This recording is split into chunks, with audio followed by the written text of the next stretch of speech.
they're really trying some innovative things to feed their folks.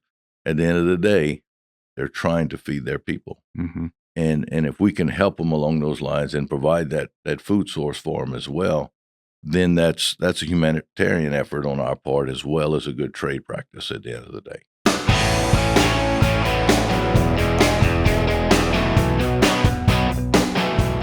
I'm Avery Davidson. Thank you for joining us for the Louisiana Farm Bureau Podcast. And this week I have a couple of really special gentlemen with me, Louisiana Farm Bureau President Richard Fontenot and Second Vice President Burch Pierce.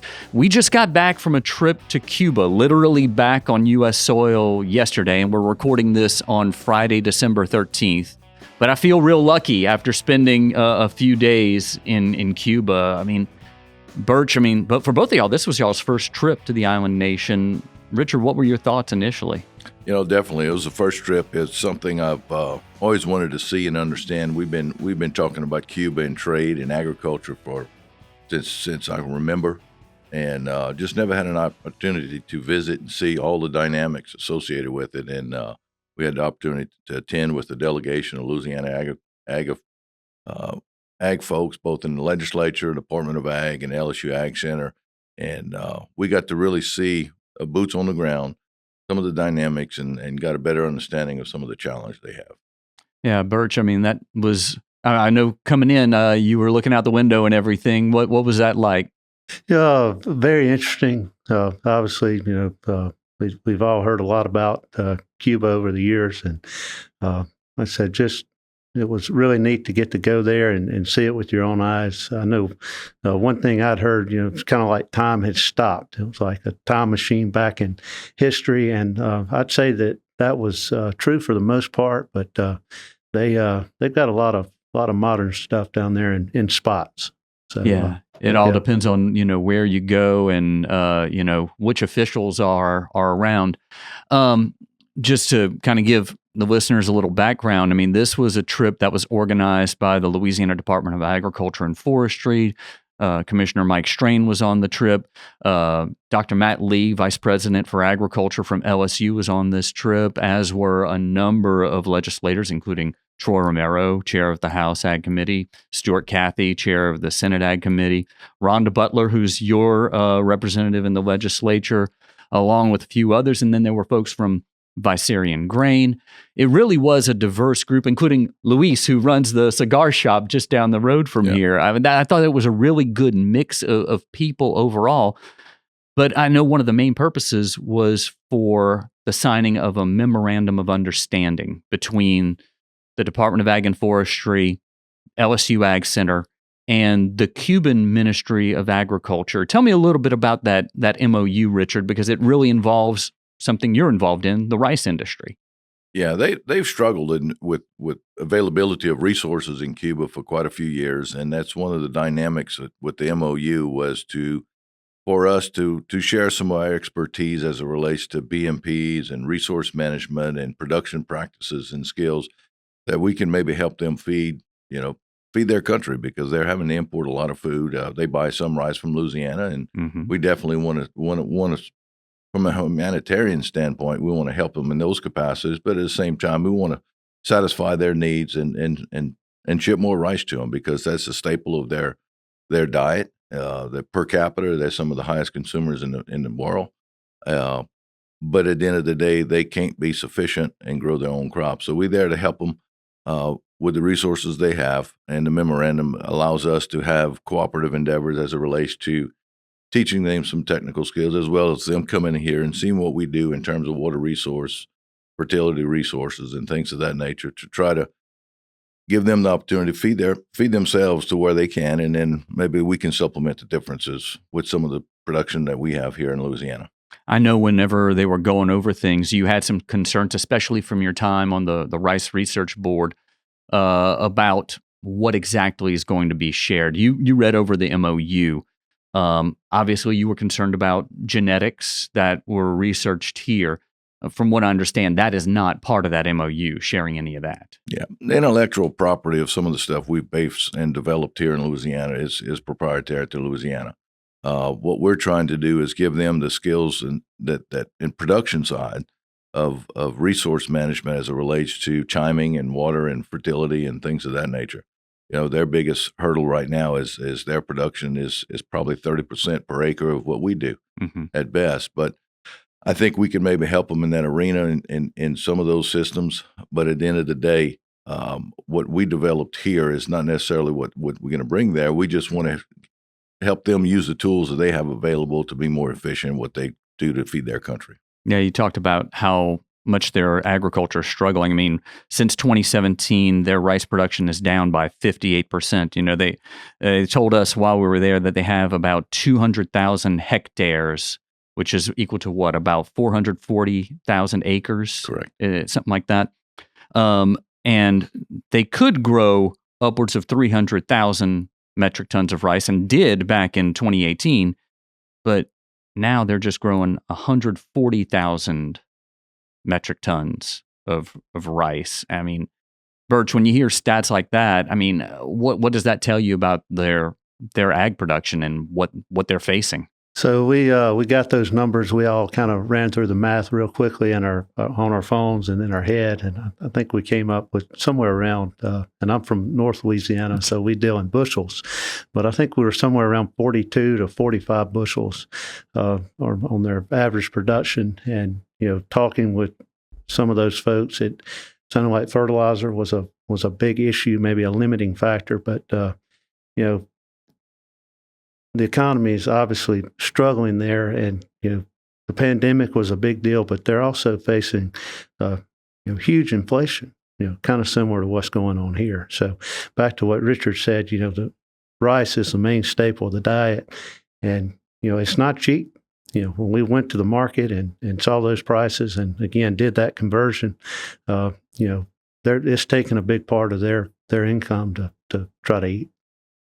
And you brought up about the economy there. Overall, since the pandemic, they've faced some serious struggles. It was brought up that pre-pandemic, they made $4.7 billion a year off of tourism, and this past year made $500 million.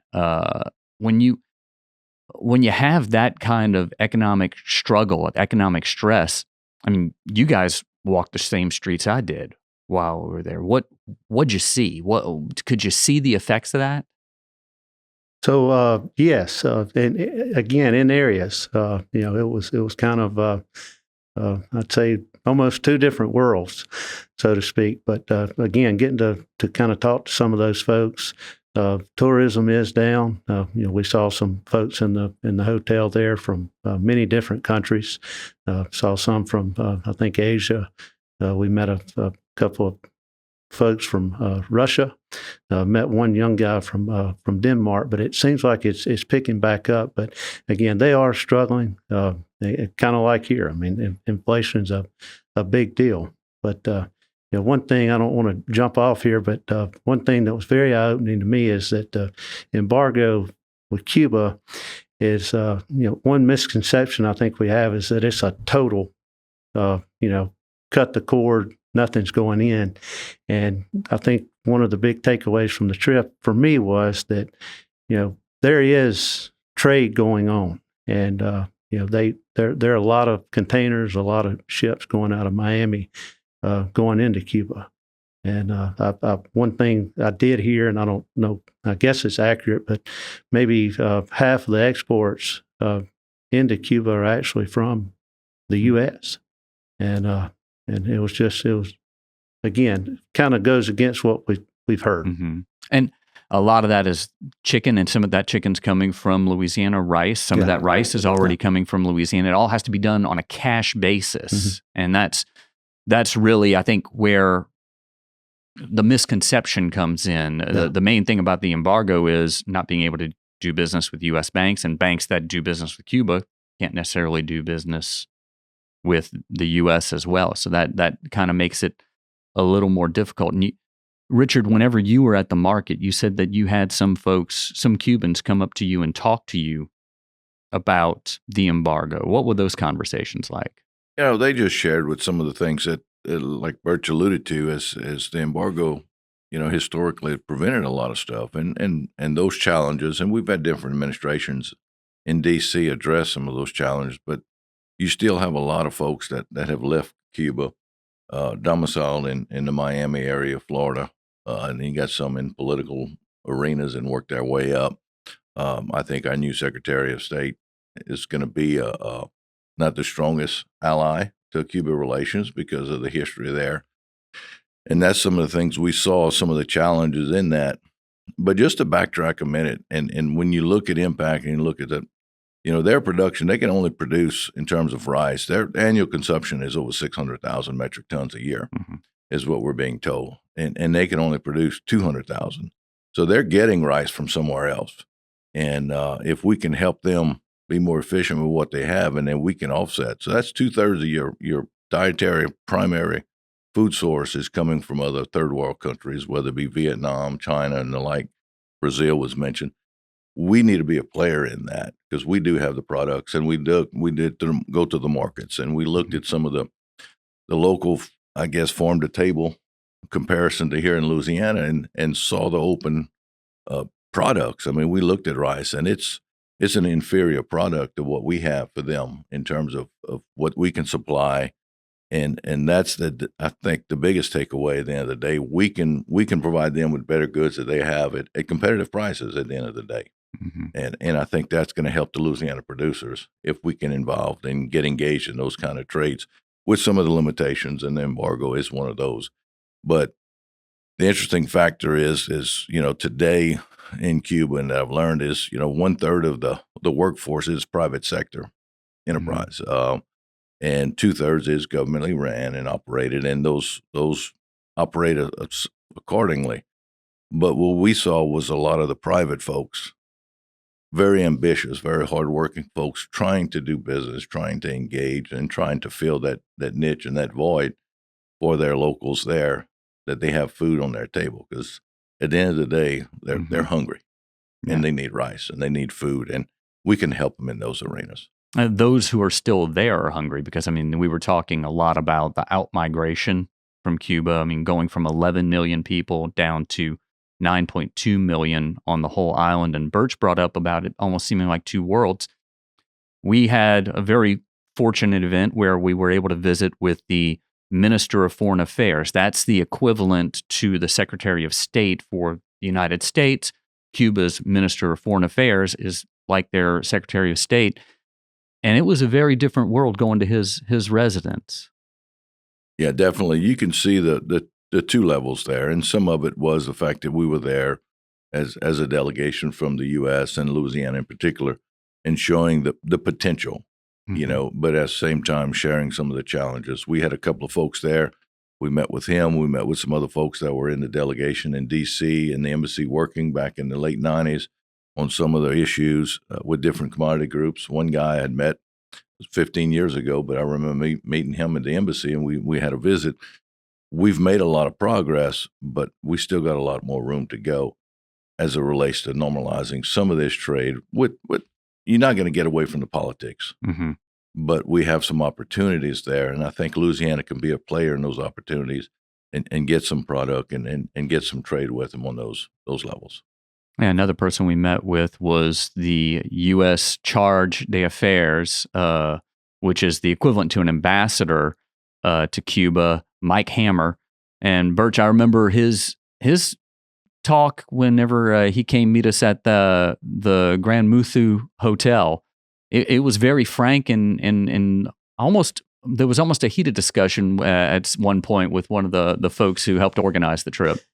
He didn't pull many punches. I think he painted a clear picture, and as Richard said, there's some other levels involved here that we are not part of, and there are things that are going to have to be worked out on a national level. But again, overall, it's very interesting. I've almost got to hear, I guess, three sides, if you will, to the story, and kind of see that for yourself and put it all in perspective. But the Cuban people, they welcome Americans. I think that was another misconception that obviously the embargo has had a great effect on them for many years. But they want to do business with us. And I think they see the U.S. as a long-term, very stable trade partner versus maybe a Spain or a Russia. And again, we're right there. And, if they're going to open that up, if there's going to be business done, that, we need to be involved. We need to be right there. I think that what we also saw was a lot of potential. And I know looking around, we only visited one farm. And that one farm had one old tractor. When we drove by farms, I don't think I saw a single straight row anywhere. I mean, it was obvious that there's not precision ag is not in the vocabulary at all. But I guess, Richard, what do you see as the biggest potential? Is the potential the sale of what we do, or is the potential to help them become more self-sufficient? I think it's a dual role there, because we actually had one of the equipment manufacturers and sales from Louisiana with us. Now, it's Thomas Swallow. Yeah, great friend of mine, and he looked, and we discussed different opportunities, and they embraced, because they have a market, and like you said, we looked at one of the research farms. They working on some their tractors are 35 years old, Ukrainian-based, Russian-based, and they have difficulty in making those things run, but they do have a niche market for a certain size piece of equipment, and that's where the MOU is going to come in. It's going to tie in, allow us to trade and let them buy the equipment, because they want to buy it. They're trying to get to it, and we can get it to them as easiest and least cost of anyone else as it relates. But give them the tools to do the research they need, so where they have timely information, they can make better decisions. Then you're gonna provide an economy that has some sustainable factors to it, and maybe you're gonna minimize that outflow of folks going out, and you might have some coming in. There's a lot of co-ops that was probably one of the big themes that we saw. We saw 2 or 3 co-ops, and they're all food-related co-ops. We got funds coming back from the States, sending food back to their families in Cuba. They're looking at diverting and taking products here and subdividing, repackaging, get it to their folks throughout the country. They're really trying some innovative things to feed their folks. At the end of the day, they're trying to feed their people. Mm-hmm. And if we can help them along those lines and provide that food source for them as well, then that's a humanitarian effort on our part, as well as a good trade practice at the end of the day. What I thought was really interesting was when they went over the 3 different kinds of cooperatives they had. The one where the farmers actually have a deed to the land, so there is some land ownership. Another one where the farmers have they lease the land from the state, but still are working together. And then you had the fully state-run. The one we went to was what was referred to as a CCS, where they actually have deed to the land. But and this is, mind you, this is my 3rd time going to Cuba. I still don't have a good feeling of what their agriculture is like day to day. And on the 2nd trip, I was with Mike Melanson, Jim Harper, Greg Gravois, and Marty Woldridge, and we went rogue a day and went visit a few places that were off the tour plan. But I guess maybe I'm too used to agriculture here, but I still didn't feel like I understood it. And I guess I'm asking y'all as farmers, did y'all get it any better? So we did visit the one farm. Again, we asked lots of questions, got to talk to a lot of different people. But, I think when agriculture kind of relates back to industry trade as a whole down there, they have been very creative.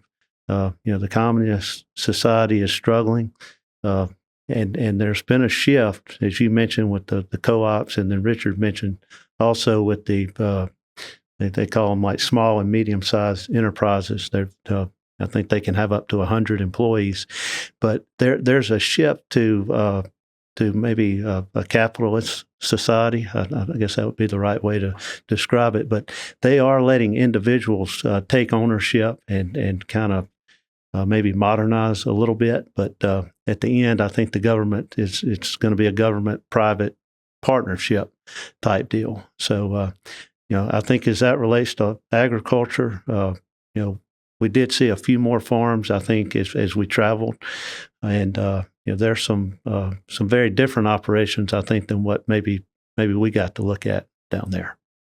And they're engaging in technology. We went one of the food warehouses, if you will, distribution centers. It's kind of like an Amazon. They bring a lot of products in, they repackage it for smaller quantities, go to different regions throughout the country. Anywhere from a 2-hour to a 7-day delivery time on that product as you send it down. But they're trying. We have geo trackers on a lot of our stuff in Louisiana in terms of technology. Well, they do as well. So they know when they delivered products. So they're embracing technology. It's not as widespread as we see here in Louisiana, but they're trying, as Burch said, they're really trying to make that conversion from the private sector and have a good management style. They call it an Amazon type food bank, if you will, or food system that they have. They're getting product to their folks, but this one place we went to, they make 5,000 deliveries a day. Mm-hmm. Is their delivery a day? That's a lot of food, but it's in small packages, small quantities, and I think that can be enhanced, and I think we can provide the opportunity to have a little more readily available product in that dynamic. Yeah, that was Supermarket 23, and we went to their warehouse, and it was housed in an old Soviet battery manufacturing facility, which I thought was neat. But the other thing about Supermarket 23 was the orders are not originating from Cuba. The orders are originating from Miami. These are Americans who are placing an order for their abuela in Cuba, or their parents, or their brother, or their sister. It's not Cuban money going into this. It's American money leaving the country and being injected into their economy. Because their family, and that's one way they can send money. You can do a couple of ways. Families can send back, but that's the Cuban Americans. You're right. The Cuban Americans that are in the U.S. are finding and using this avenue to feed their family that couldn't leave or don't want to leave, but at the same time, it's the humanitarian component of it. These foods are not necessarily readily available. They don't have the resources there. The country as a whole, if they don't have family there, they're on limitations. They on quotas. They have, X number of pounds and so many eggs a month and X number of pounds of rice a month. So their protein and carbohydrate intakes are limited from the government, and it's a real struggle. And those are the dynamics, as Burch said. There's some things that we didn't see and we don't understand, and we'll never understand how they got there and how they sustain that. But at the end of the day, they need food. Mm-hmm. We grow food in Louisiana, and we can share and trade. And there's some opportunities, but it's limited and some challenge, but there are opportunities there. What I also, getting back to Supermarket 23, talking about some of the things that weren't too clear, one thing that wasn't clear was, how does the money get from the U.S. via digital transaction to these 250 individual businesses, 5 delivery companies that they work with? That got a little gray there. No doubt. And there was a lot of gray. A lot of gray there, but again, that's not why we were there. I know, but I think it points back to the fact that they're coming along and change. We did a lot of research before we ever went down there, and they've got a new president or minister, and change is going to take time, but they're doing it. I mean, and again, it's going to be a slow process, but they're in a transition. Back to what I said earlier, they're trying to turn into a capitalist society.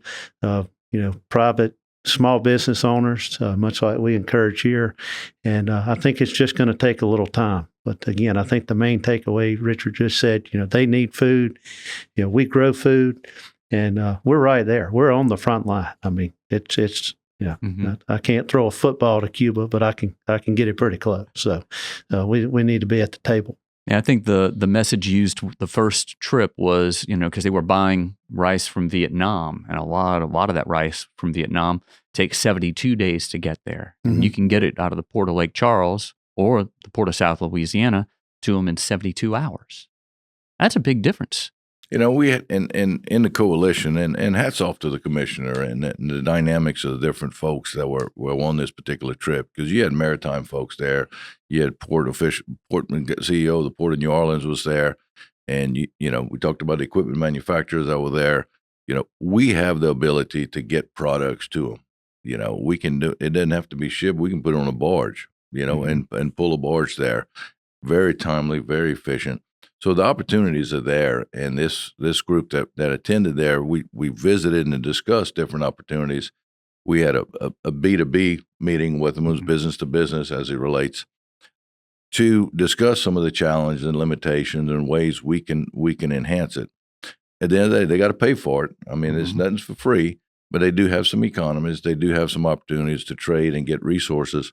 But at the end of the day, we have to provide an effort, both the humanitarian side and the trade side, to help them if they're going to be successful in making this move to a capitalistic type environment. It's never going to be 100%, but you got a third of it there.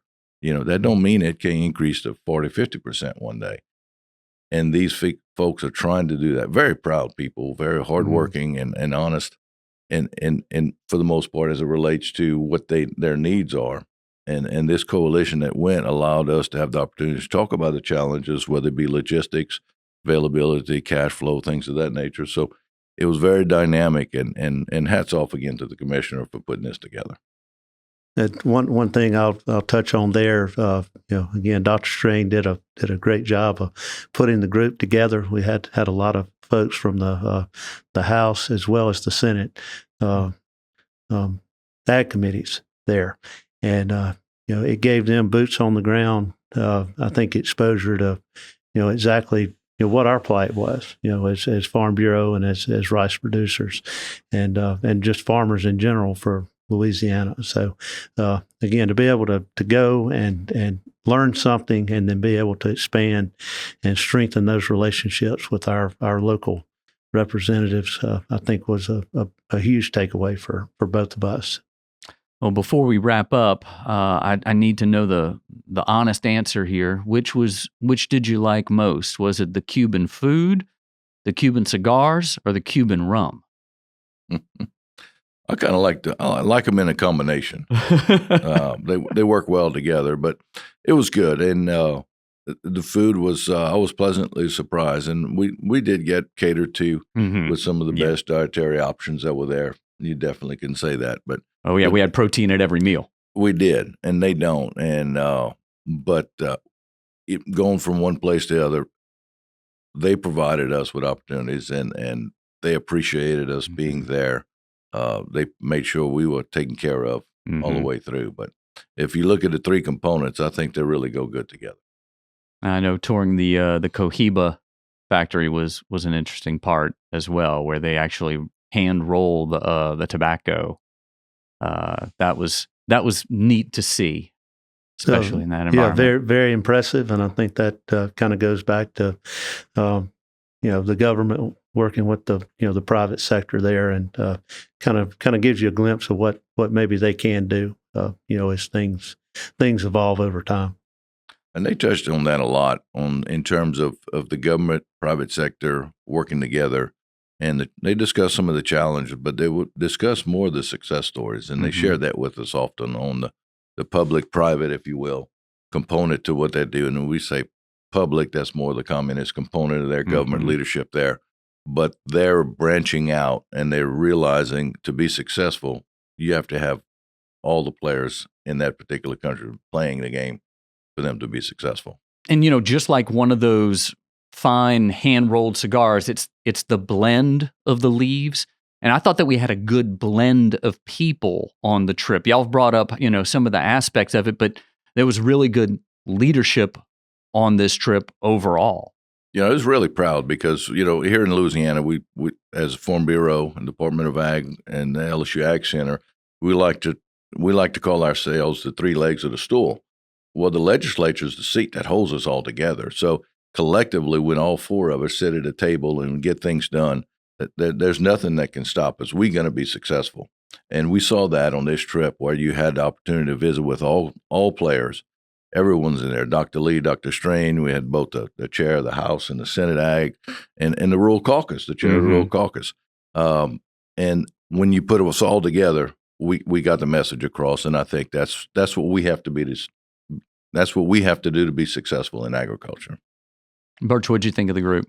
Thought it was great. I thought, again, the commissioner kind of spearheaded the trip, but he put a very diverse group together, and I did not know a lot of them going in. And I mentioned to Richard last night at dinner, it was great. I mean, new relationships, and when it's time to call that number, you've got common ground to go back to, and when you're in the fight, they've got a face to put with the name, and that connection is going to go a long way. Well, I'm glad that y'all made the connection here to come on the Louisiana Farm Bureau podcast. Louisiana Farm Bureau President Richard Fontenot, Second Vice President Burch Pierce. If you want to check out anything that we talked about in this show, whether it be some photos, maybe a couple links, we'll throw those down in the show notes, and even a couple links to some stories I did from the trips to Cuba back in 2016. I'm Avery Davidson. Thank you for joining us on the Louisiana Farm Bureau podcast. We'll see you next time.